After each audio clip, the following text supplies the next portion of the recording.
Donc je vais vous présenter mes installations aquariophiles. Planck, celui-là a une couleur un peu stressée. J'en vois pas d'autres.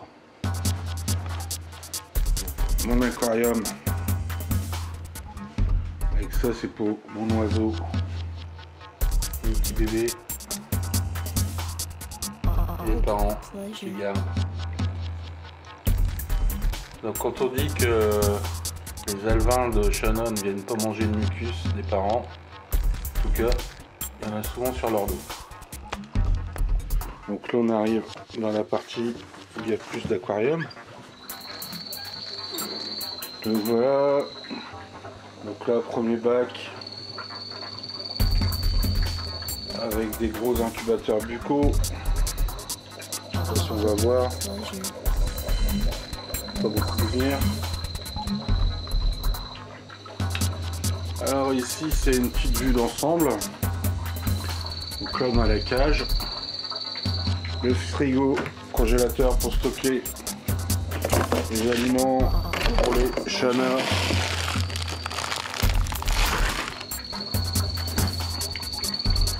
Petite bouteille avec une réserve, un peu de bordel, hein.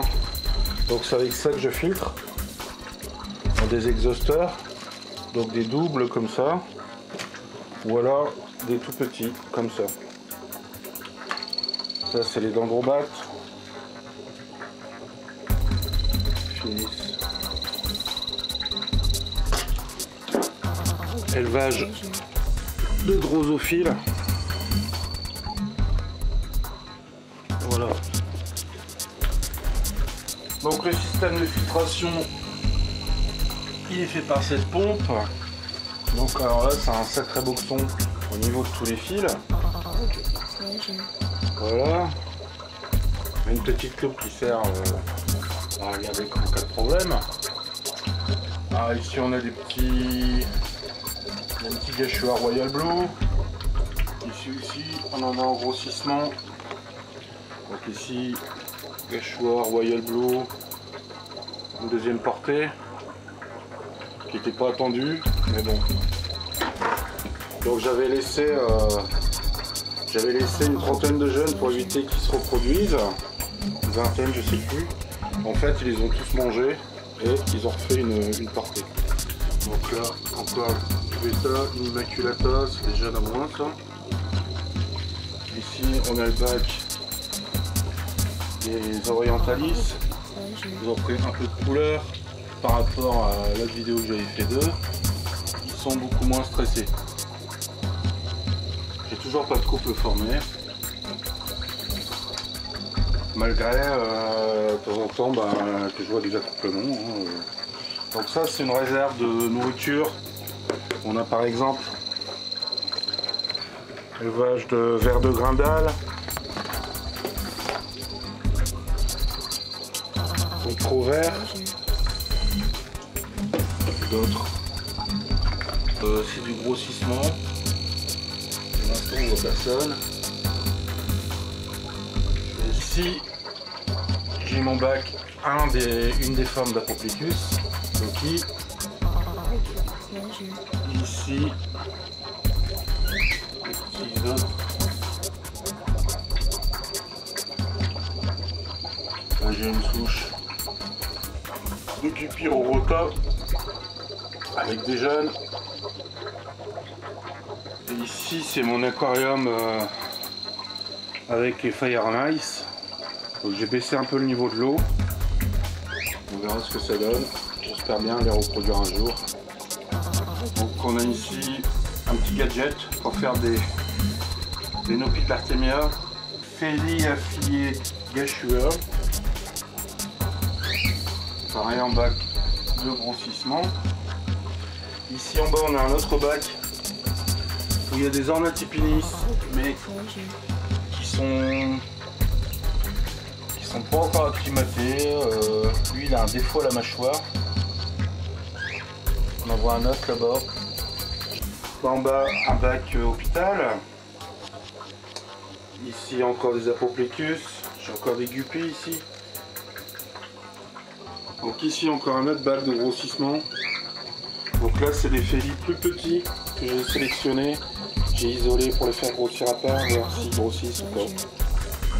Encore des guppies. Ici j'ai bac et félis. Donc j'ai 4 individus, j'ai plus de couple. Le bac est assez petit. Il n'y a pas trop de bagarre. Donc là on arrive à la cave. Là j'avais déjà fait une vidéo. Ça a un petit peu changé.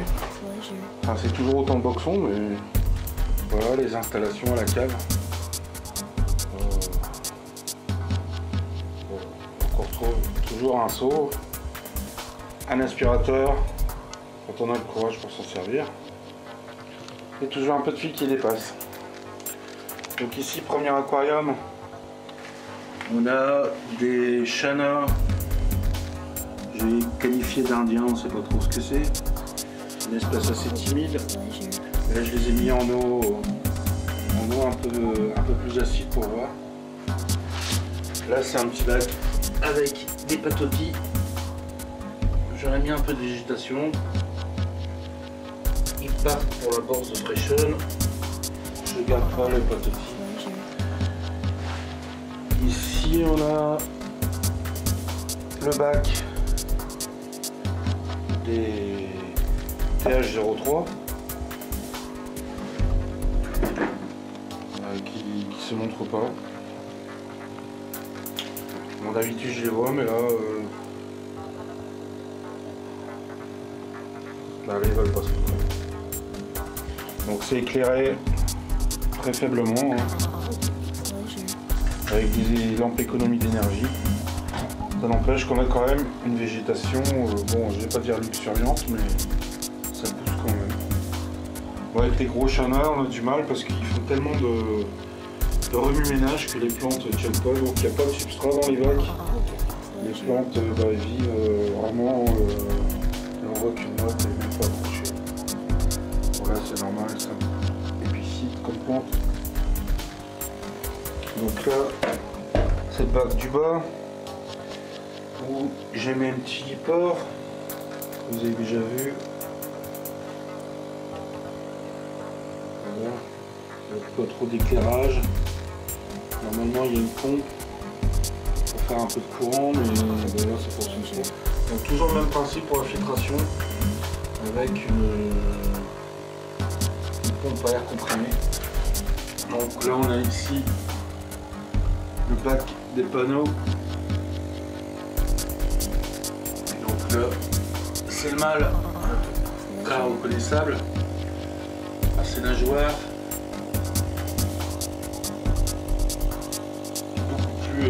Marqué que la femelle. Bon, c'est un vieil aquarium, il est tout griffé. Là c'est mes blairies. Je vais montrer un peu les bacs d'ensemble parce que d'habitude sur les vidéos je mets pas les bacs dans leur ensemble, mais je fais les plans rapprochés, c'est toujours plus flatteur. Voilà les blairies. Ici on a, avec les contre-jours, le bac des Asiatica. Là on a moi le mâle et ici on a la femelle. Ça va, il se tape pas trop dessus pour l'instant. J'ai eu quelques simulacres d'accouplement et il n'y a rien qui s'est révélé. Donc en bas j'ai un autre bac, c'est un bac tortue de grande dimension. Là j'ai des Stewarty. Alors j'ai pas fait beaucoup de vidéos pour l'instant avec les Stewarty. Bon, c'est pas l'espèce que je préfère. Je sais pas si je les garde. Donc vieux amateurs. Là c'est mon bac à Sam. Donc là le mâle. Et là-bas. Désolé pour tous les contre-jours. La femelle qui a toujours un ventre très gros. Alors je ne sais pas pourquoi, parce que au niveau de la fréquence des repas, c'est vraiment grand maximum une fois par semaine pour eux, en petite quantité. Et ici encore un petit bac qui est en attente, c'est pour l'élevage des alevins. Donc voilà, vous avez fait le tour là, toujours quelques bidons. Je m'en sers de moins en moins. Au début, je mettais des eaux très douces et puis là, je me casse plus trop la tête. Je prends de l'eau du robinet. Donc voilà. Mon élevage.